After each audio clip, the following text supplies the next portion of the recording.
अस्सलामुअलैकुम जी, मेरा नाम सलमान साकिब है, लोग मुझे मानी के नाम से जानते हैं। एयर वाई म्यूजिक पे आज आप मेरी कहानी मेरी ज़ुबानी सुनेंगे प्रोग्राम वीजे स्टोरी में।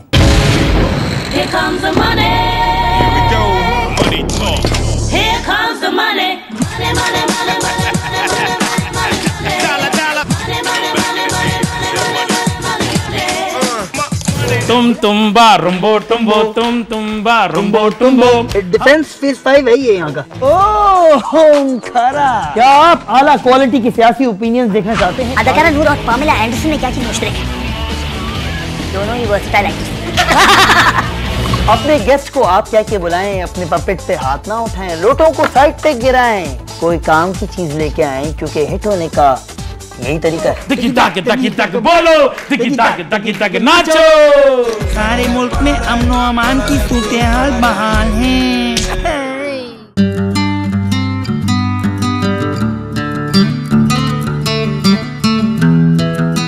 मुझे जो पता है वीडियो जॉकी जो होता है, बेसिकली जो मुझे इन्फॉर्मेशन है जितनी, मैं वीजे नहीं हूँ बेसिकली। मैंने कभी ना ये सोचा कि मैं वीजे हूँ।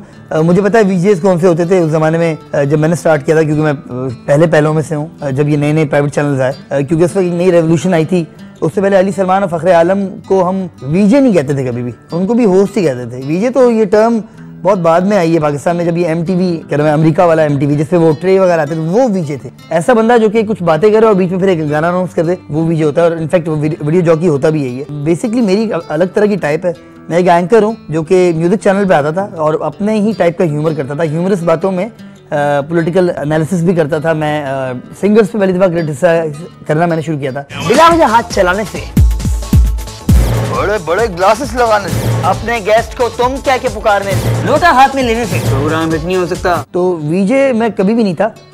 मैं एक होस्ट हूँ जो कि मुख्तलिफ नौइयत के प्रोग्राम करता है। कभी वो म्यूजिक प्रोग्राम कर लेता है, कभी वो पॉलिटिकल प्रोग्राम करता है, कभी वो क्रिकेटर्स के साथ प्रोग्राम करता है, कभी वो रोड शो करता है। रोड शो बेसिकली मैं एक्सपर्ट हूँ रोड शो का। तो मैं बेसिकली एक रोड शो होस्ट के तौर पर रिकग्नाइज हुआ, फिर बाद में एक एंकर के तौर पर रिकग्नाइज हुआ। वीजे मैं अभी भी नहीं कहता कि मैं हूँ।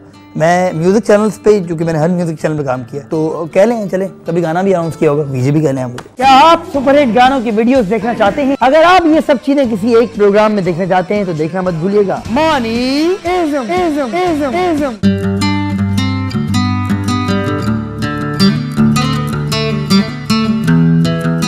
मैं 32 साल का अभी हूँ, तो आप लगा लें कहना में कि मैं कितने साल का था जब मैं स्टार्ट किया था। 2001 में जब मैंने स्टार्ट किया तो 8 साल हो गए, तो लगा लें कि मैं छोटा हूँगा थोड़ा सा। हमें ये एक एज होती है जिसमें आप एटलीस्ट थोड़े मेच्योर भी होते हैं, 25-26 साल की जो एज होती है। मैं अलग बात है, वो अलग बात है कि हमारे बहुत सारे वीजेस अपनी एज ही छुपा जाते हैं। तो मैंने 98 में जब स्किट्स किए थे MCC में, उस ज़माने में हम ऐसी लिखते थे मुश्तबा और मैं, तो हमने एक प्रोग्राम बनाया स्किट्स का। वीजे एक प्रोग्राम आता था, जो वीजे आप कह रहे हैं ना, वीजे एक प्रोग्राम आता था और वीजे प्रोग्राम बड़ा हिट था उस ज़माने में। तो हम थोड़े इंस्पायर्ड थे उस प्रोग्राम से, तो हमने भी एक स्किट्स का प्रोग्राम बनाया, जो कि फिर बाद में मुझे अंदाजा हुआ कि आप कभी किसी से इंस्पायर्ड होकर अच्छा काम नहीं कर सकते। आपकी अपनी ओरिजिनलिटी ज़रूरी है। कोई ओरिजिनल चीज़ करेंगे तो जब आप क्लिक करेंगे। तो बेसिकली मेरी एज जो है 32 साल है, तो आप लगा लें 7-8 साल से मैं काम कर रहा हूँ।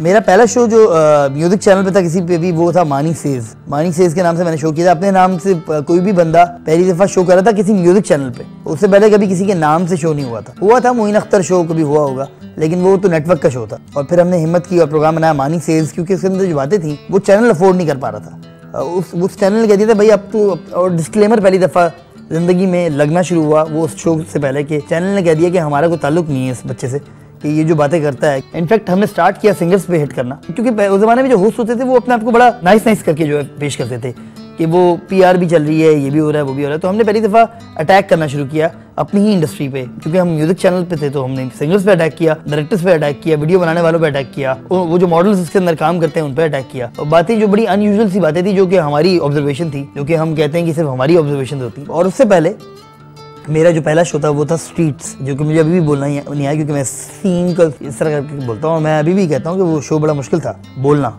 स्ट्रीट्स। तो मैं अभी भी अपने शो का सही नाम नहीं ले सकता। बाद में फिर उस आइडिया से बहुत सारे आइडियाज निकले जो बहुत से लोगों ने किए इनिशियली, और मैंने फिर उस तरह के बहुत सारे प्रोग्राम किए। Mani takes on the streets, questions a stranger's mind. How does he think? What are his views? अस्सलाम वालेकुम दोस्तों, मानी एक बार फिर आपके सामने आपके अपने programme His perspectives and ideas. तनख्वाह मनख्वाह नहीं है, 5 साल जेल कट है, 10 साल इधर हो गया, कोई रुपया भी नहीं है। नहीं, कराची वाले बहुत आहिस्ता बोलते हैं, लाहौर वाले चीखते हैं।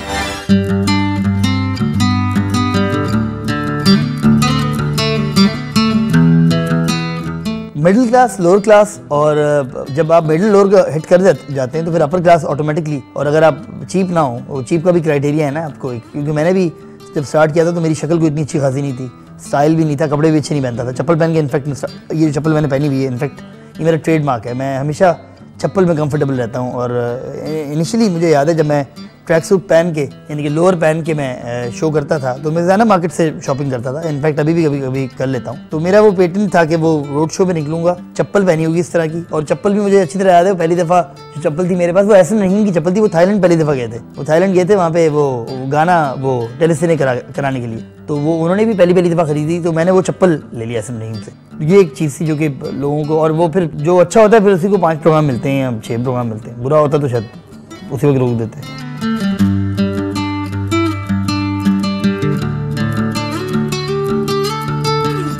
वीजे से कौन से इंस्पायर्ड हूँ मैं बेसिकली वीजेस को इतना देखता नहीं हूँ। मुझे वो जॉन स्टुअर्ट और क्या नाम है, कॉनन ओब्रायन, इनके शोज बड़े शौक से देखता हूँ मैं। हालांकि मज़े की बात यह है कि मेरी अंग्रेज़ी बोलने में इतनी अच्छी नहीं है, लेकिन सुनने में बड़ी अच्छी है, समझ जाता हूँ कोई गाली दे मुझे तो। और यही इसी बात को मैंने अपनी स्ट्रेंथ बनाया। मुझे बड़ा एतराज़ था उस ज़माने में जो लड़के आते थे, लड़कियाँ आते थे, और उनकी इतनी वाइड स्प्रेड ऑडियंस इसलिए नहीं है क्योंकि एक मुल्क है जिसका नाम पाकिस्तान है, जिसकी 98% आबादी को उर्दू ही समझ में आती है। 2% लोग जो है उसकी अंग्रेज़ी बोलते हैं, उनमें से भी 1% गलत बोलते हैं, 1% सही बोलते हैं। ऐसे मुल्क में आप बहुत बड़े स्टूपिड होंगे अगर आप अंग्रेज़ी में शो करें बैठ के। तो सदाम साहब क्या हाल है जी आपके? आप इतने परेशान क्यों लग रहे हैं जी आज? वो जेल में एक रेजर भी नहीं देते, वल्लाह दाढ़ी खुजा खुजा की हालत खराब हो गई। तो सर मैं क्या भिजवाऊं आपको ट्रिमर अपने मामू का? फाड़े गए एक।